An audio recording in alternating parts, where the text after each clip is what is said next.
ለአራስ ልጆች ጤናማ የክብደት እድገት የሚረዱ 7 ብዙም ያልተሰሙ እውነታዎችና ቀላል የቤት ውስጥ መፍትሄዎች። እንኳን ወደ ግሎ ጎጆ በሰላም መጣችሁ። ወላጅ ሲሆኑ ብዙ ሰዎች ሁልጊዜ የማይነግሯችሁ ብዙ ነገሮች አሉ።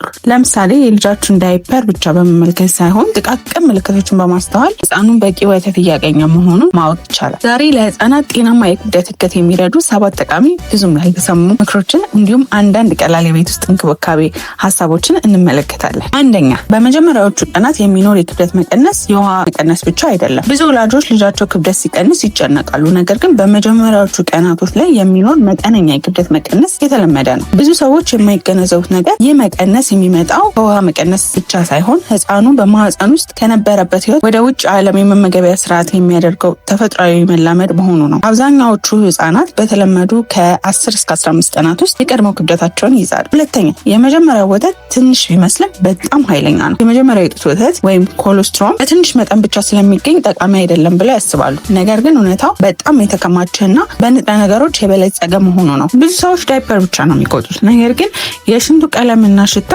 እንዲሁ አስፈላጊ ምልክቶች ናቸው። ጽድት ያለ ወይም ደግሞ ፈዘዝ ያለ የሽንት ቀለም ከሆነ ልጃችሁ በቂ ፈሳሽ እያገኘ መሆኑን ያሳይ። ጠቆር ያለ ወይም ደግሞ የቆየ አይነት ሽንት ከሆነ ህፃኑ በቂ ምግብ እያገኘ አለመሆኑን ሊጠቁም ይችላል። አዲስ ወላጆች ማወቅ ያለባቸው ሌላው ነገር የህፃኑ ሰገራ ቀለም በመጀመሪያዎቹ ቀናት ጀምሮ ከጥቁር ወደ አረንጓዴ ከዚያም ደግሞ ወደ ቢጫ መቀየሩ የተለመደ ነው። አምስተኛ፣ ለቆዳ ንክኪ መረጋጋትን ብቻ ሳይሆን ወተት እንዲፈስም ያደርጋል። ይሄ ንክኪ የህፃኑን የሰውነት ሙቀት እንዲቆጣጠር የልብ ምቱን እንዲረጋጋና ብዙ ጊዜ እንዲጠባ እንደሚያበረታታ ነው። በተጨማሪም በእናቲቱ አካል ውስጥ ወተት እንዲመረት የሚረዳ ሆርሞን ይጨምራል። ስድስተኛ፣ የልጃችሁን ክብደት ብቻ ሳይሆን የአጠባቡንም ጥራት ይመልከቱ። አንዳንድ ህጻናት ብዙ ጊዜ ቢጠቡም በቂ ወተት አያገኙም። አጠባቡ ትክክል አለመሆን፣ የምላስ እንቅስቃሴ ችግሮች፣ አጭር የመጥባት ጊዜ ሊሆኑ ይችላሉ። ስለዚህ ጉዳዩ የልጃችሁ ስንት ጊዜ ይጠባል ብቻ ሳይሆን ጥራቱም አስፈላጊ ነው። ሰባተኛ፣ በየ2-3 ሰዓቱ ወይም ደግሞ ልጆ የረሃብ ምልክት ሲያሳይ ያጥቡ። ልጃችሁ ስታጠቡት እንቅልፍ የሚያስቸግረው ከሆነ በቀስታ